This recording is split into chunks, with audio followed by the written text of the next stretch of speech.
नमस्कार दोस्तों, स्वागत है आपका अपने चैनल कथा सागर में। और मैं आप लोगों को श्रीमद् भगवत महापुराण के हिंदी रूपांतरण यानी कि सुख सागर की कथाएं सुनाती हूँ। आज मैं आप लोगों को सुनाने जा रही हूँ सुख सागर के चतुर्थ स्कंद का 21वां अध्याय। इस अध्याय में महाराज पृथु का एक धार्मिक उपदेश दिया गया है। कथा शुरू करने से पहले सभी कोई मेरे साथ प्रेम से एक बार भगवान को याद करें और बोले ओम नमो भगवते वासुदेवाय नमः। और अब भगवान में अपना ध्यान लगाकर इस कथा को ध्यान पूर्वक सुने।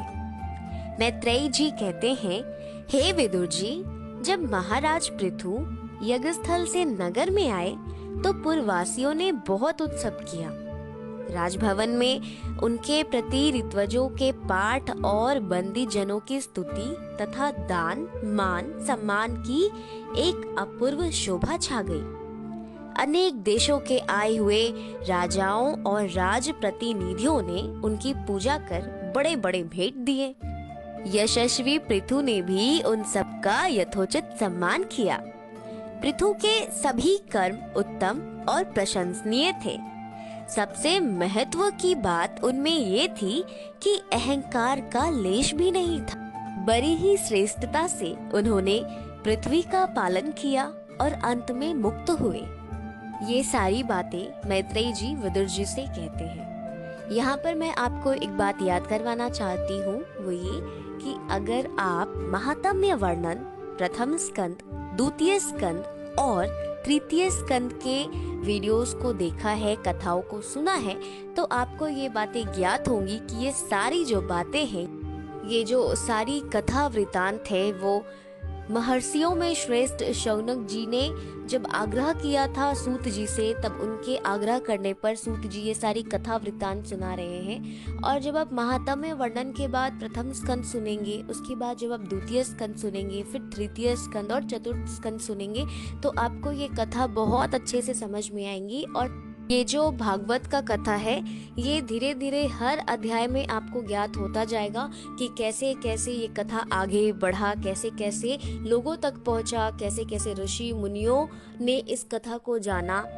अभी आपको अगर याद हो जो कथा अभी हम आगे बढ़े हैं सुनते सुनते, जो मैं आपको सुना रही हूँ, तो प्रथम स्कंद के 18वां अध्याय में राजा परीक्षित के बारे में एक कथा दी गई है, जो मैंने आपको बतलाई थी कि जब वो वन में आखेट करने जाते हैं और वहां पर उनको शमिक ऋषि के पुत्र जो रहते हैं वो उनको शाप दे देते हैं, जिससे वो शापित हो जाते हैं और अपने प्राणों को त्यागने के लिए तैयार हो जाते हैं। लेकिन फिर श्री सुखदेव मुनि जी वहां पर आते हैं और फिर राजा परीक्षित श्री सुखदेव मुनि जी से आगे भक्ति के संबंध में बहुत कुछ पूछते हैं और फिर श्री सुखदेव जी मुनि राजा परीक्षित को वो सारी बातें बताते हैं। ये जो सारी कथाएं हैं वो एक दूसरे से जुड़ी हुई हैं, तो अगर आप अचानक से कोई भी कथा देखेंगे तो अवश्य ही आपको अच्छे से समझ में नहीं आएगी। इसीलिए ये मेरी विनती है आपसे कि आप क्रमबद्ध तरीके से देखें, यानी कि पहले महात्म्य वर्णन के 6 कथाओं को देखें, उसके बाद प्रथम स्कंद, फिर द्वितीय स्कंद, तृतीय स्कंद और फिर चतुर्थ स्कंद।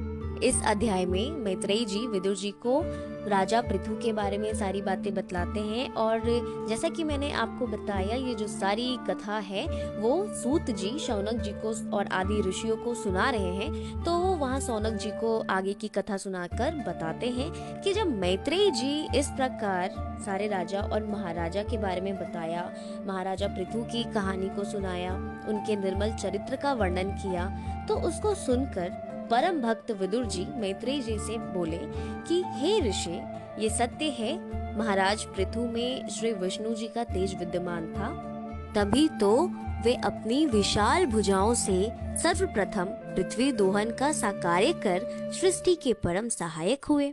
यह उन्हीं की देन है जो आज ये समस्त राजा और लोकपाल आदि इच्छा अनुसार अपनी जीविका भोग रहे हैं। यह उन्हीं आदि महापुरुष के पराक्रम का फल है। ये सारी बातें विदुर जी मैत्रेयी जी से कहते हैं और फिर उनसे वो आग्रह करते हुए कहते हैं, अतः मैं आपसे प्रार्थना करता हूँ कि उन बुद्धिमान पुरुष की कृति को मुझे आप और बतलाइए। उनके बारे में मुझे और सुनाइए। तो ये सारी बातें मैत्रेय जी विदुर जी की सुनते हैं और फिर बोलते हैं, हे साधु, वास्तव में राजा पृथु का चरित्र बहुत ही निर्मल है और जब से विष्णु जी ने उन्हें उपदेश दिया तब से तो वे और भी शांतमय जीवन व्यतीत करने लगे। उन्होंने अपने जीवन के अंतिम भाग को गंगा और यमुना के बीच एक बड़े ही शांत और सुरम्य स्थान में व्यतीत किया। वहां रहकर भी वे सभी कर्मों से रहित हो योगाभ्यास करते और यहाँ राज्य में उनकी सब आज्ञाएं पालन की जाती। सातों द्वीपों में उनका एक ही कर लगता और वे ब्राह्मणों और भक्तों पर कर नहीं लगाते। वहाँ भी उन्होंने एक विशाल यज्ञ किया जिसमें उनकी चंद्रमा के समान अपूर्व शोभा हुई। उस अवसर पर उन्होंने एक बड़ा ही मार्मिक भाषण दिया। उन्होंने कहा, उपस्थित सज्जनों, सर्वप्रथम आप सबको मेरा धन्यवाद है क्योंकि आप लोग धार्मिक कथाओं के प्रेमी हैं। इससे मैं समझता हूँ कि आप बड़े सज्जन हैं। और फिर वो अपने भाषण में आगे संबोधित करते हैं, कहते हैं अपनी प्रजा से कि मुझे खेद है कि मैं राज्य प्रबंध करने के नाते आपसे कर वसूल करता हूँ, अन्यथा मुझे अपने लिए इसकी कुछ भी आवश्यकता नहीं है। वर्णाश्रम धर्म की रक्षा करना राजा का कर्तव्य होता है और यदि मैं अपना धर्म ना पालन करूं तो मुझे पाप लगेगा और नरक होगा। इधर मेरी भी रुचि ऐसी ही है, मैं लौकिक सुखों से परे उस परम मार्ग को पकड़ना चाहता हूँ जिससे मुझे परमात्मा की प्रसन्नता प्राप्त हो। और यही आशा आप लोगों से भी करता हूँ कि आप अपने कर्मों को ईर्ष्या रहित करें और अंत में उसे कृष्णार्पण कर दिया करें, क्योंकि निष्काम कर्म में बड़ी शक्ति है। ईश्वर और उसकी ईश्वरता के लिए प्रमाण नहीं देना है, वह स्वतः प्रमाणित है। ब्रह्मा, शिव, प्रहलाद और बलि का भी यही मत है तथा महाराज मनु, उत्तानपाद, ध्रुव, जर्सी, प्रियव्रत और हमारे दादा अंग तथा और भी अन्य महात्माओं ने ईश्वर की सत्ता को स्वीकार किया है। फिर वो आगे अपने भाषण में कहते हैं, हाँ, राजा बेन के कुछ नाती पोते जो ईश्वर को नहीं मानते, यह उनकी भूल है। और फिर वो राजा बेन के नाते और पोते के बारे में बतलाते हैं कि वे धर्म के संबंध में भ्रमित हैं। ऋषियों को उन पर शोक है और उनके उद्धार का कोई मार्ग नहीं है। लेकिन हम लोग तो ईश्वर को मानते ही हैं, क्योंकि ईश्वर ही अर्थ, धर्म, काम और मोक्ष का फलदाता है। यदि हठवश कर्म को फलदाता मान भी ले तो यह देखने में आता है कि उनके फलों में भेद हो जाता है। अतएव सिद्ध होता है कि ईश्वर ही सब कर्मों का फल देने वाला है। यही कारण है कि तपस्वी गण ईश्वर के चरणों में हर समय भक्ति की गंगा में बहते रहते हैं, जिससे उनके जन्मों के मल दूर हो जाते हैं।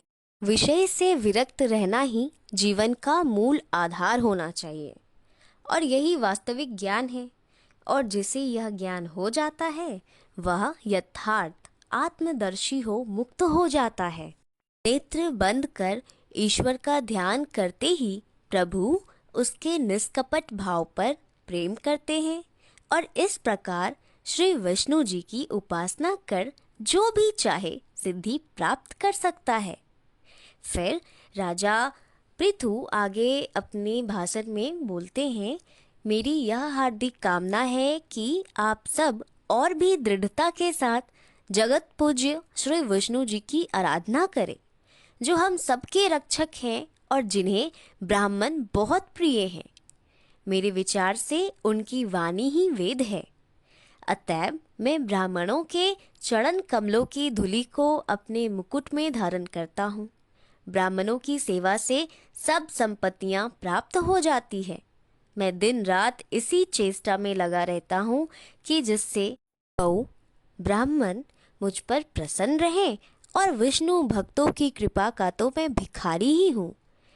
ये सारी बातें मैत्रेयी जी विदुर जी को बतला देते हैं कि कैसे महाराज पृथु ने अपना भाषण अपनी प्रजा के लिए दिया। और उसके बाद मैत्रेयी जी कहते हैं कि हे विदुर, जब महाराज पृथु ने ऐसा कहा तब सभा में उपस्थित पितर, देवता, ब्राह्मण तथा उनके सज्जनों ने राजा से कहा, बहुत अच्छा, बहुत अच्छा, हमको आपका यह मत स्वीकार है। हे पवित्र यश वाले हमारे राजा, आपकी परम धार्मिकता ने हम सबको धार्मिक बनाया है। हम सभी जन आपके सेवक हैं और आपकी इस शिक्षा को ग्रहण करते हैं। इसी के साथ चतुर्थ स्कंद का 21वां अध्याय यहीं पर संपूर्ण होता है। तो सब कोई मेरे साथ एक बार प्रेम से बोले, ओम नमो भगवते वासुदेवाय नमः।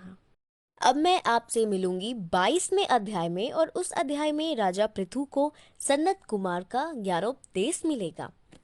यहाँ पर मैं आपसे एक और छोटी सी विनती करना चाहती हूँ, वो ये कि अच्छी अच्छी बातों को, ज्ञान वाली बातों को, धर्म की बातों को अपने तक सीमित करके, यानी कि अपने आप तक सीमित करके बिल्कुल भी नहीं रखिए। अगर आप इसे सुन रहे हैं तो आपका ये कर्तव्य बनता है कि आप इसको शेयर करें, आप इसको लोगों तक पहुँचाएं, जान पहचान वालों को बताएं।